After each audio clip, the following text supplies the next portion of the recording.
Hello guys, welcome to Pakistani real reaction. तो कैसे हैं आप सब? उम्मीद है आप सब बढ़िया होंगे, मजे में होंगे, खुश होंगे, आबाद होंगे। मेरा नाम उदस है, मैं हूं मुबशर। सो गाइस, भारत में आकर ग्रीस ने किया सबसे बड़ा ऐलान। हिल गया तुर्की, भारत से ग्रीस लेगा हथियार। तो भाई साहब, भारत में ग्रीस आया हुआ है और उसने इधर आकर कोई ऐसा बयान दिया जिससे तुर्की की फट चुकी है और वेपन कोई बहुत खतरनाक हथियार भारत से लेने जा रहे हैं। तो काउंटडाउन करते हैं 3 2 1 एंड स्टार्ट।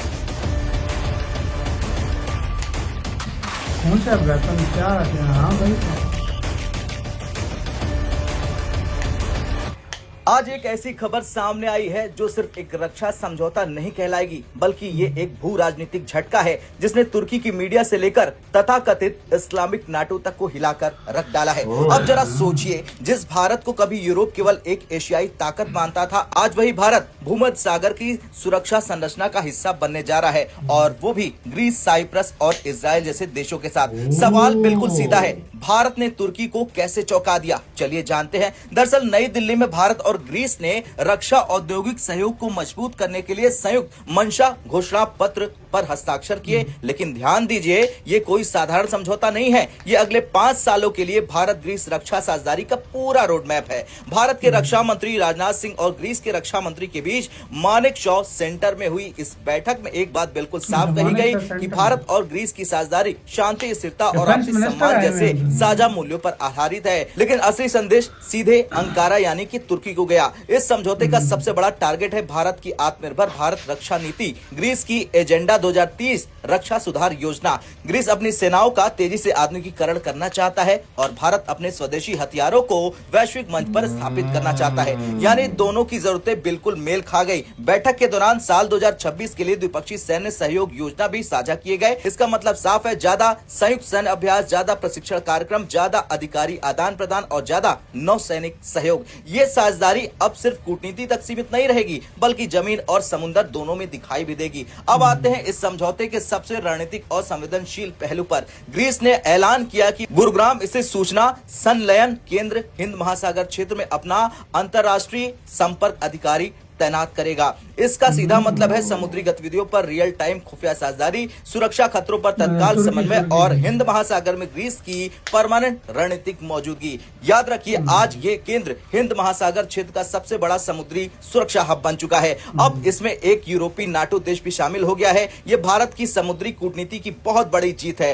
अब आते हैं उस हिस्से पर जिसने तुर्की की मीडिया को सबसे ज्यादा बौखला दिया। ग्रीस अब सिर्फ सहयोग की बात नहीं कर रहा, बल्कि भारतीय हथियार खरीदने में गंभीर दिलचस्पी दिखा रहा।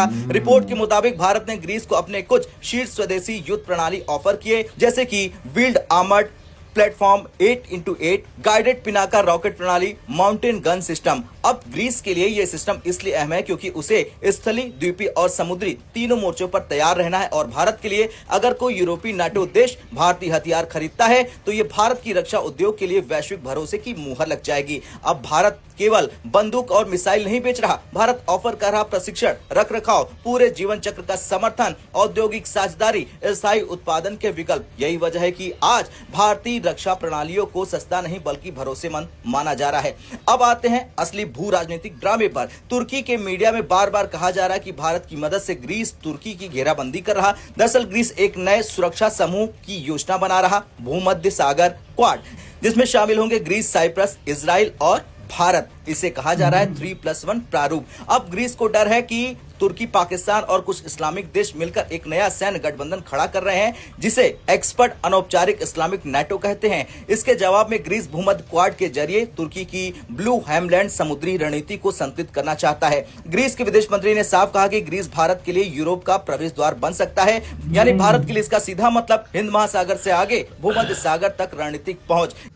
तो ये हुआ भाई, ग्रीस तो भाई बच्चा बन गया भारत का इस टाइम। लाजमी बात है, सारे वेपन ले रहा है, कोई आगे ब्रह्मोस लेगा सब कुछ, और नेवी की सुरक्षा, हाँ उसका सारा कुछ। तुर्की पर प्रेशर, इंडिया सबसे ज्यादा चोट तुर्की को पहुंचा रहा है, जैसे वो हर मंच पे यूरोप का दरवाजा बनेगा ग्रीस भारत वो कभी जो है ना करता था, कहता था कि जो है ना कश्मीर की बात और क्या कुछ, इंडिया उसको उसी की भाषा में जवाब दे रहा है और सही बैंड बजा के रखी हुई है। सही बात यार, इंडिया ने क्या दूर की सोची है यार। इंडिया ने भाई, भारत इस टाइम बहुत अप गेम कर रहा है, बहुत अप गेम कर रहा है। ये जो समझ रहे हैं कि ये भारत को हल्के में ना लें, क्योंकि भारत जिस चक्कर में जा रहा है वो बहुत हाई किस्म बहुत का। हाई किस्म का आपका गैस क्या कहना है इसके ऊपर? भारत, क्योंकि जो भारत पे से पंगा लेता है, भारत फिर जानता है उसको कैसे भारत चोट भारत पहुंचाए। एकदम बदला नहीं लेता। भारत आहिस्ता आहिस्ता तड़पा तड़पा के उनसे बदला लेता है। बिल्कुल, अपना बहुत ज्यादा ख्याल रखना तो यार।